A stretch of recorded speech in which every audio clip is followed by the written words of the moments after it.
And welcome to our bonus episode. Welcome once again to Unearthly Upstate. This is Mari. And I'm Matthew. And happy Thanksgiving for people in the United States. Happy Thanksgiving to everyone. To everyone, but in the United States because this is the day we're releasing it, and Canadians had their Thanksgiving a month ago, so. Well, that's them. So we were doing a little bonus episode today. I was curious if there were any upstate urban legends, ghost stories, anything related to Thanksgiving. Now, there's plenty down near New York City because you got the Macy's Thanksgiving Day Parade. Oh, yeah. You've got other stories that are related to Thanksgiving. So I thought I wasn't going to find anything up in New York, upstate, and I did. It has to do with a ghost that appeared on Thanksgiving that saved the lives of everyone on this one train. And I'm just going to give you the quick overview of the story, and then I'm going to read the newspaper articles related to it. So, The story goes, in 1902, on Thanksgiving, this train was coming into Geneva, and this ghost appears next to the train track, or in front of the train, but next to the train tracks, and starts screaming and waving his arms. The engineer, not realizing it's a ghost, thinking it's somebody on the tracks, puts the brake on, stops the train, and the cow catcher actually goes through the ghost as it stops. So that's how they found it was a ghost and not a real person. So the engineer and the firemen get out, start checking everything out, and they find out the bridge they're about to cross is unsafe to do so. So if they would have crossed the bridge with the train, it would definitely wound up in disaster, with everybody on the train. So killed. The track that they were on was in bad shape, so they went around that and got pulled into Geneva and told the people what had happened there, and they were all like, "Oh wow, the ghost is back." All right. Oh. So that is the tale. All right. Okay. There is actually a legend of the Marsh Creek ghost, and that is tied into this Thanksgiving tale. Now, the interesting thing is I did find a newspaper article from November 1902. It was not published on Thanksgiving. It was published the day before Thanksgiving in 1902. I did look up the date to see if it was Thanksgiving or not. The event supposedly happened 2 days before Thanksgiving, but this is probably the newspaper article that started the legend of the Thanksgiving ghost. Okay, because of the time. And it's called the Marsh Creek Ghost Again. Railroad men say they saw it, a strange tale told by the crew of the Fallbrook Engine. This is the full title.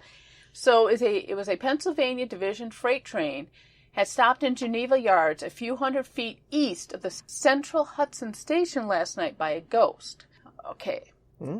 Members of the train crew, especially the fireman and engineer, are ready to take oaths that they said a few minutes after the occurrence that all three had saw the ghost, a genuine disembodied spirit. The train was southbound when it was approaching the Marsh Creek shortly before the sky was hidden by clouds. There was light enough from the sky and the headlights to make the surrounding area visible. So we're not, the original tale said this happened in the middle of the night. It obviously was not the middle of the night. Okay. No. The attention of both the engineer and the fireman were attracted by a shrill scream. They looked in the direction where it came and saw a spectral figure at the east side of the bridge, wildly waving his arms as though to attract the attention of the engineer. As soon as he saw the figure, the engineer closed the throttle and brought the train to a stop. Just as the train stopped, the cowcatcher within a dozen feet of the ghost, the object uttered another shriek and disappeared. The figure was seen the preceding night, so this figure had been seen 2 nights in a row now, almost in the same place, but did not appear then and disappear within a minute or two. It stood in sight for about 15 minutes. The sighting everybody talking about originally happened 2 days before Thanksgiving, and the one where he stood there for 15 minutes happened 3 days before Thanksgiving. Okay. A northbound engine was engaged in switching it in the yard when the ghost appeared at some distance to the right, but on a straight line from the locomotive. It moved forward and back with the engine, moaning as it went. And then when the locomotive crossed over Marsh Creek Bridge to hook to the train, the ghostly visage disappeared. At least this is the story that's making the rounds. This led to speculation of who this ghost was. Oh, all right. And I decided to dig a little bit into it. But it's a good ghost story, don't you think? Okay, before you tell, yeah. I'm going to guess it's probably a ghost from a previous wreck. Yes, it is. Oh, okay. Yes. But it's a good ghost story to tell. I mean, like, the first one was like, oh, they went around the bridge. Well, that's kind of hard for a train to do. That's not how trains work. So that first story, got embellished, but no, the way the story in the newspaper goes is they stopped. They were close enough to the yard that they could just get off the train and walk. Okay, okay. And there's no mention of the bridge being in disuse or disrepair or anything like that. But for some reason, the ghost was appearing to the Pennsylvania Division train and the northbound train, and waving their arms and screaming and hollering and getting their attention and moving with the locomotives. And so it was kind of interesting. It happened 2 days in a row, but I didn't hear if anything came up of the ghostly sightings. Like, was there a train wreck after that? Well, nothing they could attribute the ghost to. Right. There were plenty of train wrecks on this site, and we're going to talk about a couple, but just for an example, this was from the Ogdenburg's Journal, April 1st, 1899. I'll read the whole article because it's literally like 3 lines. Train wreck up New York State, Geneva, New York, March 29th. Ooh. 10 cars were derailed and totally destroyed near here in a freight train wreck on the Lee Valley Railroad. The loss is estimated at $5,000. I found a lot of train wreck reports, and they were just as informative as that one was. Just as informative and stimulating.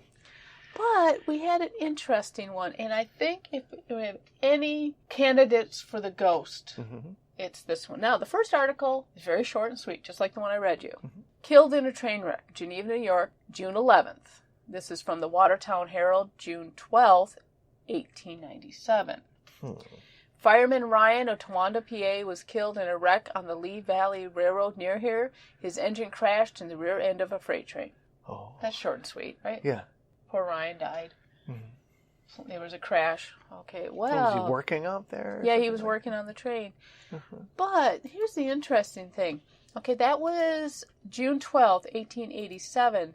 11 days later, it is reported in the Geneva Courier, June 23rd, 1897. Here's the title. Engineer arrested. George F. Shaw charged with manslaughter for the death of Fireman Ryan at the Lee wreck at Geneva Junction. He left his post and lost his bearings. Oh. So that's basically what you find out is they were running late at night. I think he said, 3:37 in the morning was when it happened.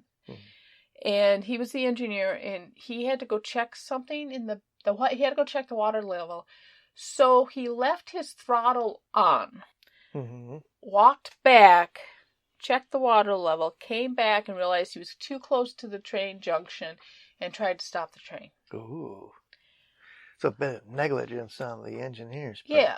There's supposed to be a third person in the cab with him. But he was alone.